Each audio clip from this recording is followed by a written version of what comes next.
萨瓦迪卡，女士们、先生们，晚上好！我们的飞机还有不知道多少个小时降落我们的泰国曼谷。那么在降落之前呢，我要跟大家说上几句。首先，欢迎大家来到我们的泰国。那么大家来到泰国呢，主要就是为了吃好、玩好、消费好，对不对？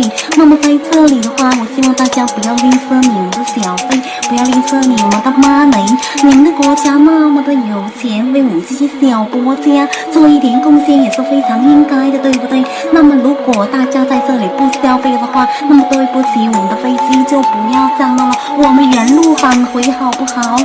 那么大家不出声的话，就代表大家都同意了。那么大家都同意了，我在这里预祝大家旅途愉快，萨瓦迪卡。